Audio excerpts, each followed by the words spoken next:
Good morning, welcome back. Today question start now. First question is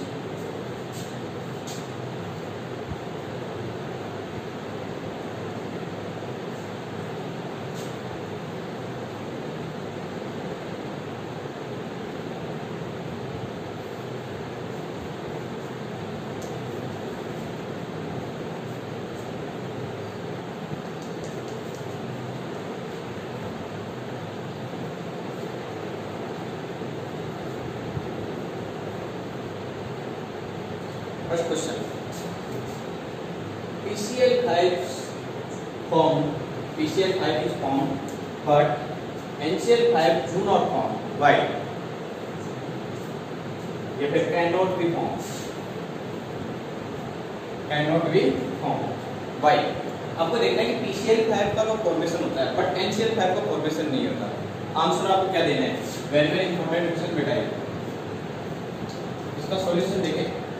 PCl5 is formed. It means by PCl5 ये वास्तव में PCl5 formation कर पाता ही नहीं कर पाता. तो ये चेक करना है कि भाई 5 बॉन्ड का फॉर्मेशन करेगा नहीं करेगा फास्फोरस. आपको ये चेक करना है. तो मैंने ये फास्फोरस यूज में ले लिया. फास्फोरस. अब करना क्या है, इस फास्फोरस के पास जाके चेक करना है कि इसके आउटर मोस्ट शेल में टोटल नंबर ऑफ इलेक्ट्रॉन कितने हैं. तो आप देखेंगे कि ये कौन सी फैमिली के अंदर आता है. Nitrogen, phosphorus, arsenic, Sp and Bismil. Okay, this is phosphorus and 15th group. कौन से ग्रुप के अंदर आएगा? Boron, carbon, nitrogen and 13, 14 and 15. 15 group के अंदर आएगा. तो आप देखिए फास्फोरस के 15 ग्रुप के अंदर आउटर मोस्ट सेल्स के अंदर जो टोटल इलेक्ट्रॉन जो होंगे वो कितने होंगे? 5 इलेक्ट्रॉन होंगे, 3 इलेक्ट्रॉन होंगे. तो आप चेक करेंगे. देखो बेटा, जो ये जो आपके पास है इसका फास्फोरस जो है नाइट्रोजन में कितना होता है? 7. इसका इलेक्ट्रॉनिक कॉन्फ़िगरेशन हो गया और इसमें 8 ऐड कर देंगे तो कितना हो जाएगा? 15. ओके, बट आप चेक करेंगे भाई, जैसे सपोज दैट आपके पास नाइट्रोजन है. नाइट्रोजन का इलेक्ट्रॉनिक कॉन्फ़िगरेशन क्या हो जाएगा? 1s2 2s2 and 2p3 3 2 5 6 7. Okay, अब इसका इलेक्ट्रॉनिक कॉन्फ़िगरेशन करना है. 1 इंक्रीज कर दो. ओके, 1 इंक्रीज कर दो तो क्या हो जाएगा? 1s2 2s2 2p6 3s2 and 3p3 3s2 and 3p3. यहाँ पर ns2 np3 जो था उसको n इंक्रीज कर दो, 1 इंक्रीज कर दो, ये 1 इंक्रीज कर दिया. 3s2 3p3. तो आप देखेंगे टोटल इलेक्ट्रॉन कितने हुए? 3 2 5 और 6 11 और 2 13 2 15 हो गया. मैंने यहाँ पर 15 बताया था कंप्लीट नंबर, राइट. अब आपको चेक करना है कि भाई इसके आउटर मोस्ट शेल में टोटल नंबर ऑफ इलेक्ट्रॉन कितने हैं. तो आप चेक करेंगे ये आउटर मोस्ट शेल, इसके अंदर 2 इलेक्ट्रॉन्स तो ये आ गए और 3 इलेक्ट्रॉन ये आ गए. 1 2 एंड 3. ये तो इसकी कौन सी स्टेट है? Ground state. कौन सी स्टेट है? Ground state. आपको पता है कि भाई ये नाइट्रोजन है, फास्फोरस है. ये कौन सी पीरियड के अंदर आएगा? सेकंड पीरियड के अंदर. और ये कौन सी पीरियड के अंदर आएगा? थर्ड पीरियड के अंदर. तो सेकंड पीरियड के अंदर क्या 2D होता है क्या कभी? बिल्कुल नहीं होता. 2D डी जो आपके पास ब्लॉक जो है डी ब्लॉक कौन से पीरियड से स्टार्ट होता है? थर्ड पीरियड से. स्कैंडियम से थर्ड पीरियड से, राइट. बट इस फास्फोरस के अंदर चेक करें क्या 3D होता है? पॉसिबल है 3D? बिल्कुल, क्योंकि यहाँ से तो डी ब्लॉक स्टार्ट हो जाता है. तो 3D जो है यहाँ पर क्या है? ये वैकेंट पड़ा हुआ है, खाली है, यहाँ पर वैकेंट है. इट मींस ये तो होगी इसकी ग्राउंड स्टेट. अब क्या करेंगे? Excited state. इसे एनर्जी देंगे और एनर्जी देने के बाद में ये एक्साइटेड स्टेट के अंदर चला जाए. 1 2 3 4 एंड 5. 1 2 3 4 एंड 5 ये यूज में ले लिया. अब देखो एक्साइटेड स्टेट के अंदर क्या हो जाएगा? ये 1 इलेक्ट्रॉन किसके अंदर चला जाएगा? इसके अंदर 1 2 3 4. ये तो ऐसे कैसे? और 1 इलेक्ट्रॉन इसके अंदर चला जाएगा. 1 2 3 4 एंड 5. इट मींस कितने बॉन्ड का formation? Total number of bond 1 2 3 4 and 5 लेके total number of bond of phosphorus से बाय फास्फोरस के द्वारा कितने बॉन्ड का फॉर्मेशन हो सकता है? Maximum 1 2 3 4 and 5. ये कौन सी स्टेट के अंदर होगा? एक्साइटेड स्टेट के अंदर. एक्साइटेड स्टेट के अंदर किसका फॉर्मेशन कर लेगा?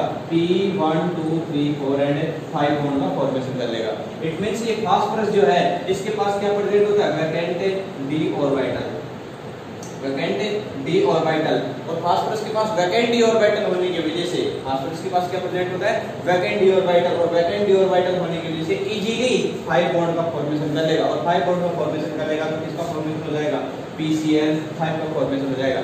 बट आप चेक करेंगे कि नाइट्रोजन जो है इसके पास वैकेंट d ऑर्बिटल नहीं है, तो नाइट्रोजन कभी भी NCl5 का फॉर्मेशन नहीं कर पाएगा, बिकॉज कि ये जो भाई इलेक्ट्रॉन देखो इसके अंदर भी आउटर मोस्ट में 5 इलेक्ट्रॉन 5 इलेक्ट्रॉन कर दिया, बट इसके पास तो वैकेंट d ऑर्बिटल है नहीं, d ऑर्बिटल के 2d होता है क्या, यहाँ पर ये 2d होता है तो अपने पास ये हो जाता 1 2 3 4 एंड 5 5, ये 2d हो जाता, बट 2d तो होता ही नहीं है, तो ये इलेक्ट्रॉन एक्साइटेड स्टेट के अंदर जाएगा कहां, इट मींस ये हो गया ना भाई नाइट्रोजन तो अपनी एक्साइटेड स्टेट के अंदर फॉर्म ही नहीं कर पाएगा, तो ये वैकेंट d ऑर्बिटल एब्सेंट होने की वजह से ये नाइट्रोजन तो NCl5 का फॉर्मेशन नहीं कर पाएगा, बट फास्फोरस के पास वैकेंट d ऑर्बिटल होने की वजह से ये फास्फोरस क्या कर लेगा, PCl5 का फॉर्मेशन कर देगा, राइट, इतना समझ में आया, okay. Next question,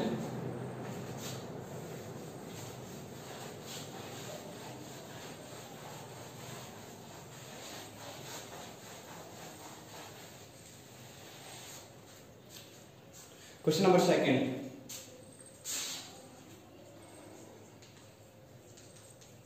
write the resonating structure of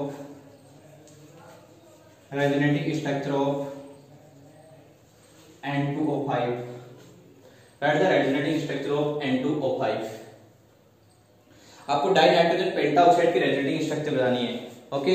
तो देखिए बेटा सॉल्यूशन देखें, N2O5 मींस होता है N and N, okay, total number of oxygen 5, तो आप क्या करेंगे 1 2 3 4, 1 ऑक्सीजन हो रहा है, इसको मिड के अंदर कर दो, टोटल कितने हो गए 5। आपको पता है कि नाइट्रोजन के पास आउटर मोस्ट शेल के साथ total number of electron 5, 1 2 3 4 and 5, 1 2 3 4 and 5, oxygen के पास 1 2 3 4 5 and 6, 1 2 3 4 5 and 6, 1 2 3 4 5 and 6, 1 2 3 4 and 5 and 6, 1 2 3 4 and 5 and 6, okay, ये कंप्लीट हो गया। अब अपने को करना क्या है कि भाई ये नाइट्रोजन, ये जो नाइट्रोजन और ऑक्सीजन किससे कनेक्ट हो जाएगा, डबल बॉन्ड से, इसी टाइप से सेम नाइट्रोजन एंड ऑक्सीजन किससे कनेक्ट हो जाएगा, डबल बॉन्ड से, राइट। अब करना क्या है कि भाई नाइट्रोजन ऑक्सीजन को इसके सिंगल बॉन्ड है, इसके ये इलेक्ट्रॉन शेयरिंग कर लेगा और ये भी इलेक्ट्रॉन क्या कर लेगा, शेयरिंग कर लेगा, नाइट्रोजन और ऑक्सीजन के बीच में सिंगल सिंगल बॉन्ड आ गया, बट यहाँ से 2 1 2 3 4 5 6 तो हो गया, आपने वो नाइट्रोजन के पास टोटल इलेक्ट्रॉन कितने करने 8, तो ये क्या करेगा, यदि आपने डबल बॉन्ड यूज में लिया 1 2 3 4 हो जाएगा टोटल इलेक्ट्रॉन 10, जो कि ऑक्टेट रूल को फॉलो नहीं करेगा, ऑक्टेट रूल को फॉलो करते हुए आपने क्या करना है, डेटिव बॉन्ड का फॉर्मेशन करते हुए डेटिव बॉन्ड लगा दिया,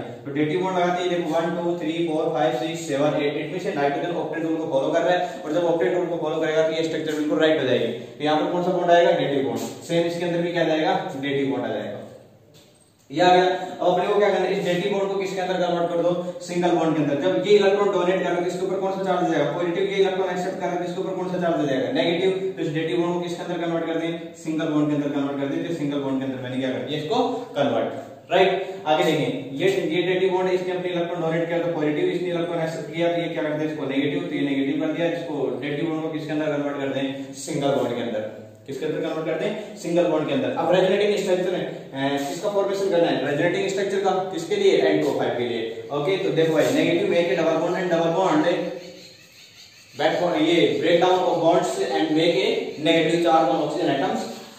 सो नेक्स्ट रेजोनेटिंग स्ट्रक्चर, ये जो एरो जो है किसको रिप्रेजेंट करता है, रेजोनेटिंग स्ट्रक्चर को, तो देखो बेटा negative make a double bond and double bond once again make a negative charge, okay, coming oxygen atoms. तो देखिए बेटा आपके पास क्या जाएगा, नाइट्रोजन, हाँ, single bond oxygen negative, single bond oxygen negative and 1 2 3 4 5 and 6, right, and single bond double bond oxygen 1 2 3 4 5 and 6 हो गए complete, and oxygen and nitrogen, और क्या है आपके पास, ये डबल बॉन्ड, इसको ऐसे कैसे कर दो, oxygen and negative charge, double bond and double 1 2 3 and 4, ये आपके पास क्या हो गया, N2O5 की क्या आ गया आपके पास, resonating structure, this is resonating structure of N2O5, ये रेजोनेटिंग स्ट्रक्चर आ गया। अब यदि पूछ लिया जाए कि भाई नाइट्रोजन के अंदर इसकी कोवेलेंसी कितनी होगी, इस नाइट्रोजन की कोवेलेंसी, तो आप क्या आंसर देंगे, total number of sigma bond, total number of sigma bond, total number of sigma bond is covalency of nitrogen atoms. देखो बेटा नाइट्रोजन के ऊपर टोटल नाइट्रोजन सिग्मा बॉन्ड कितने हैं वो आपको चेक करने हैं। Total number of sigma bond जो होगी इसकी कोवेलेंसी हो जाएगी। आप देखेंगे 1 2 3 4 इट मींस इसकी कोवेलेंसी कितनी होगी 4। इस नाइट्रोजन की 1 2 3 एंड 4 इसकी कोवेलेंसी कितनी होगी 4। ठीक है। ऐसे पूछ लिया जाएगा कि what is the oxidation number of nitrogen atoms in dinitrogen pentoxide. तो आप आंसर क्या देंगे, डाइनाइट्रोजन पेंटाऑक्साइड के अंदर नाइट्रोजन की जो ऑक्सीडेशन स्टेट होगी वो होगी कितनी, इसको मान लेते हैं सपोज दैट 2x हो गया। नाइट्रोजन का जो फाइंड करना है तो 1 के लिए तो x, 2 के लिए क्या मान ले 2x, सपोज दैट 2x हो गया। और ऑक्सीजन की जनरल ऑक्सीडेशन स्टेट -2, टोटल कितने है 5 है, तो कितना हो जाएगा -10, टोटल चार्ज कितना है 0, तो x कितना हो जाएगा 5। तो नाइट्रोजन की ऑक्सीडेशन स्टेट कितनी होगी 5। नाइट्रोजन की ऑक्सीडेशन स्टेट कितनी होगी 5 -2 -1 -1 -2 -1 -1 टोटल कितना हो गया 5 हो गया। 2 और 2 4 1 5 2 और 2 4 1 5 राइट। ओके, ये आपके पास क्या आ गया ऑक्सीडेशन स्टेट आ गया। Okay, question number 3।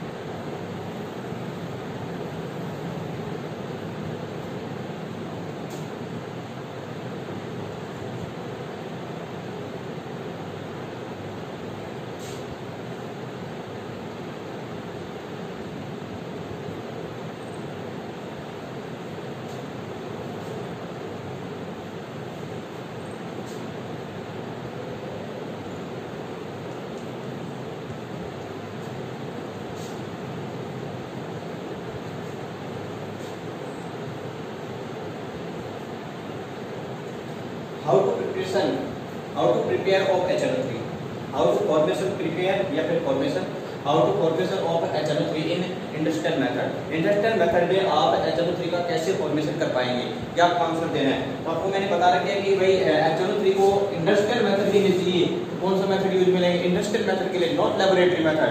Laboratory method के लिए आप NaNO3+ से क्या यूज में ले लेंगे, NaNO3, ये सोडियम नाइट्रेट है ये यूज ले लेंगे और एक कंपाउंड और यूज में लेंगे और उसके बाद लेबोरेटरी मेथड के द्वारा आप किसका फॉर्मेशन करते हैं, नाइट्रिक एसिड का फॉर्मेशन कर लेंगे। बट यहाँ पर आप क्या यूज में ले रहे हैं, इंडस्ट्रियल मेथड। और इंडस्ट्रियल मेथड के लिए आपको कौन सा मेथड यूज में लेना है, postward process. Postward process, postward process very simple. आपको क्या करना है, अमोनिया लेना है, ऑक्सीजन की प्रेजेंस में रिएक्शन करा दो। फर्स्ट स्टेप के अंदर तो क्या होगी, अमोनिया लेना है, ऑक्सीजन की प्रेजेंस में रिएक्शन करा दो, नाइट्रिक ऑक्साइड आ जाएगा, nitric oxide once again air की प्रेजेंस में रिएक्शन करा दो। 3 4 एंड 5 मैंने बता दिया था। और सेकंड स्टेप है, यहाँ पर कितना ले लो 2 ले लो, ये 2 आ जाएगा, यहाँ पर किसका आ जाएगा 2NO2 आ जाएगा, ये भी this is gas gaseous state. And again once again ये जो आपके पास NO2 जो है, NO2 को किसके अंदर डिसॉल्व कर दो, वाटर के अंदर डिसॉल्व कर दो। 4 2 थर्ड स्टेप के अंदर कितना आएगा 3 आएगा, मैंने बताया था ठीक है 4 2 3 भाई 3 4 एंड 5 ये क्लियर हो गई। सेकंड स्टेप के अंदर 2 आएगा, थर्ड स्टेप के अंदर कितना आएगा 3 आएगा। तो ये 3NO2 + H2 तो आपके पास क्या जाएगा HNO3 प्लस यहाँ पर क्या जाएगा वंस अगेन नाइट्रिक एसिड, ये किसके अंदर होगा एक्वस के अंदर, और ये भी किसके अंदर है लिक्विड। एंड ये क्या हो गया gaseous state, gas gas gas gas and gas. ये क्या हो गया, ये जितने भी 3 मेथड्स जो हैं ये किसके फॉर्मेशन के लिए हैं, ओस्टवार्ड प्रोसेस। कौन सी प्रोसेस है, ओस्टवार्ड प्रोसेस। इस ओस्टवार्ड प्रोसेस के द्वारा आप किसका फॉर्मेशन करेंगे, नाइट्रिक एसिड का फॉर्मेशन कर पाएंगे, नाइट्रिक एसिड का। ओके, ये आपके पास किसका फॉर्मेशन हो जाएगा, नाइट्रिक एसिड की ओस्टवार्ड प्रोसेस हो गया कंप्लीट। ये मैंने बता दिया था आपको कल। ओके, यहां तक बात समझ में आ गई। ओके, नेक्स्ट क्वेश्चन है आपका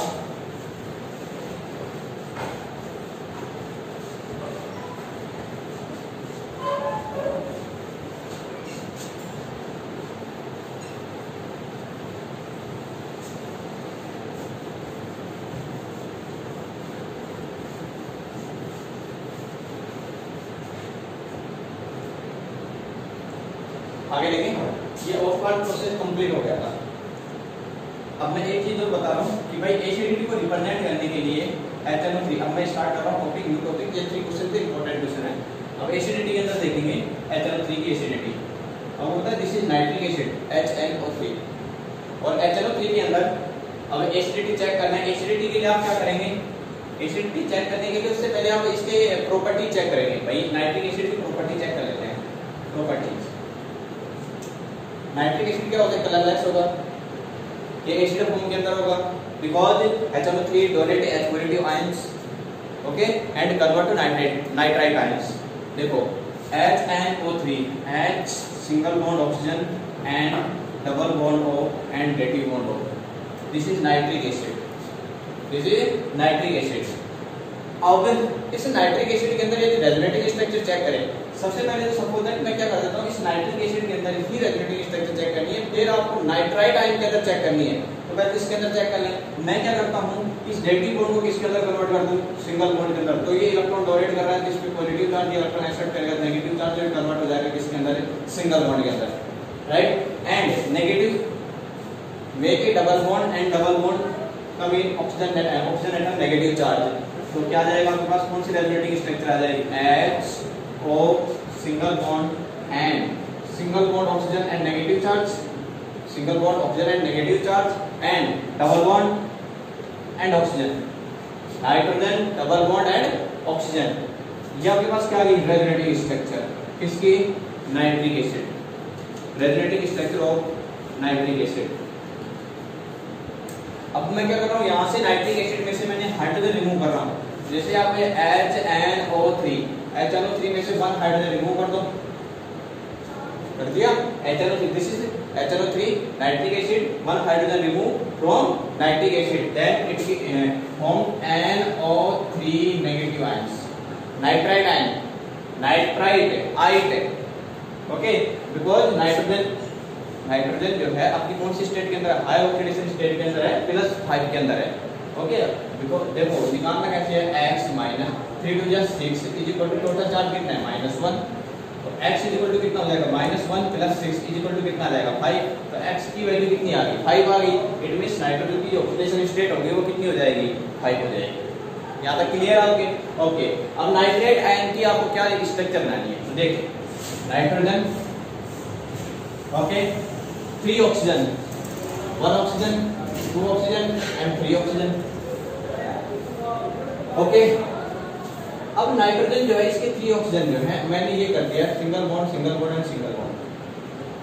आपको पता है कि नाइट्रोजन जो है इसके पास टोटल इलेक्ट्रॉन कितने होंगे? 5, 1 2 3 4 5 एंड 6, 1 2 3 इलेक्ट्रॉन यूनिट में है। टोटल कितने करने हैं? 5। तो ये सपोज दैट मैंने ये कर दिया 5, 1 2 3 ये कर दिया मैंने, 1 2 3, अभी भी 4 ही है तो मैं क्या कर देता हूँ, अभी 2 और यूज में ले लेता हूँ, ये 2 और यूज में ले लिया। 1 2 3 4 एंड 5, क्या ये नाइट्रोजन ऑक्टेट रूल को फॉलो कर रहा है? ये भी चेक करना है। तो देखिए बेटा टोटल नंबर ऑफ इलेक्ट्रॉन कितने होने चाहिए? शेयर्ड इलेक्ट्रॉन 8 है। नाइट्रोजन के पास total number of shared electron कितने होने चाहिए? 8। इट मींस वो ऑक्टेट रूल को फॉलो करेगा। तो देखिए 1 2 3 4 5 6 7 एंड 8 9 एंड 10, इट मींस ये ऑक्टेट रूल को फॉलो नहीं कर रहा है। तो अपने को क्या करना है? इस डबल बॉन्ड को किसके अंदर कन्वर्ट कर दें? सिंगल डेटिव बॉन्ड के अंदर। ये डेटिव बॉन्ड के अंदर कन्वर्ट कर दिया 1 2 3 4 एंड 5। अब आपको चेक करना है 1 2 3 4 5 6। सपोज दैट मैं क्या करूं कि इसको भी मैं डेटिव बॉन्ड के अंदर कन्वर्ट कर लेता हूं। ये डेटिव बॉन्ड के अंदर कन्वर्ट किया 1 2 3 4 5 6 7 8। ये लोग है क्या? नहीं, ये भी राइट है। Nitrogen 1 2 3 4 5 6 7 and 8। टोटल इलेक्ट्रॉन कितने हो गए अपने पास? 8। और 8 इलेक्ट्रॉन जब हो जाएंगे इट मींस ये नाइट्रोजन जो है किस रूल को फॉलो कर रहा है? Octet rule. किस रूल को फॉलो करेगा? ऑक्टेट रूल को क्या कर देगा? फॉलो कर देगा। और जब ऑक्टेट रूल को फॉलो कर देगा तो अपने पास ये स्ट्रक्चर आ जाएगा। अब क्या करते हैं कि भाई ये जो नाइट्रोजन हो गया, नाइट्रोजन ऑक्सीजन डबल बॉन्ड जो है इस डेटिव बॉन्ड को सिंगल बॉन्ड के अंदर कन्वर्ट कर दें। तो ये मैंने सिंगल बॉन्ड के अंदर कन्वर्ट कर दिया। तो इस पे तो नेगेटिव चार्ज आ गया, इस पे कौन सा चार्ज आ जाएगा? Positive charge, okay okay. तो अब क्या करना अपने को? Resonating structure, negative make a double bond and double bond make a negative charge and oxygen anions. तो आपके पास क्या रहेगा? Nitrogen single bond oxygen anions and dative bond oxygen and double bond oxygen, okay. ये आपके पास आ गया। Positive charge ऐसे कैसे आ जाएगा आपके पास? ये इसकी क्या होगी? Resonating structure. This is resonating structure of nitrite ion NO3 negative, NO3 negative ions. ये आपके पास हो गया HNO3 नाइट्रिक एसिड। यहाँ तक समझ में आया? ओके, आगे नेक्स्ट।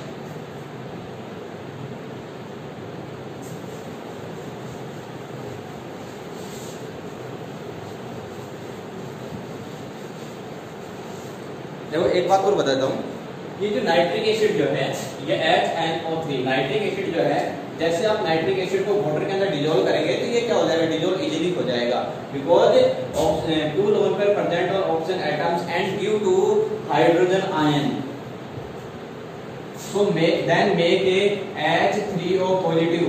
ये अपने ऑक्सीजन अपने इलेक्ट्रॉन डोनेट करेगा इस हाइड्रोजन आयन को, ऑक्सीजन पे कौन सा चार्ज जाएगा, पॉजिटिव, और ये जो H पॉजिटिव है ये इलेक्ट्रॉन एक्सेप्ट करके किसके अंदर हो जाएगा, न्यूट्रल। तो आपके पास क्या आ गया, H3O पॉजिटिव प्लस यहाँ से क्या जाएगा NO3 नेगेटिव, जिसकी मैंने आपको कंप्लीट आपको बता दिया है।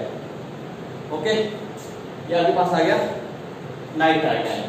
तो HNO3 वाटर के अंदर डिसॉल्व करने के बाद इजीली डिसॉल्व हो जाएगा, इसका फॉर्मेशन करेगा NO3 नेगेटिव आयंस का।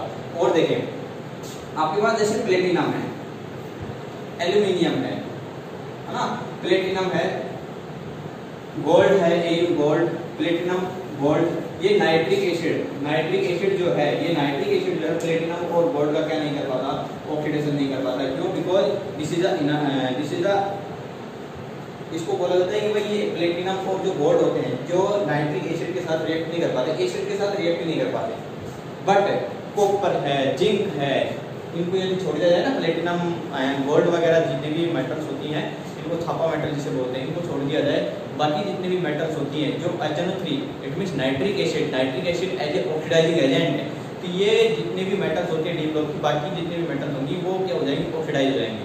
डी ब्लॉक की चाहे एस ब्लॉक की हो, ये क्या हो जाती है, ऑक्सीडाइज हो जाएंगी, because nitric acid as a oxidising agent है। तो ये क्या करेगा, सपोज दैट आपने कॉपर ले लिया एंड जिंक ले लिया, ओके, कॉपर की नाइट्रिक एसिड के साथ रिएक्ट कराएंगे तो ये क्या कर जाएगा, ऑक्सीडाइज हो जाएगा, और ये जिंक जो है ये भी नाइट्रिक एसिड के साथ रिएक्ट करके किसका फॉर्मेशन कर लेगा, ऑक्सीडाइज हो जाएगा। क्या हो जाएगा, ऑक्सीडाइज।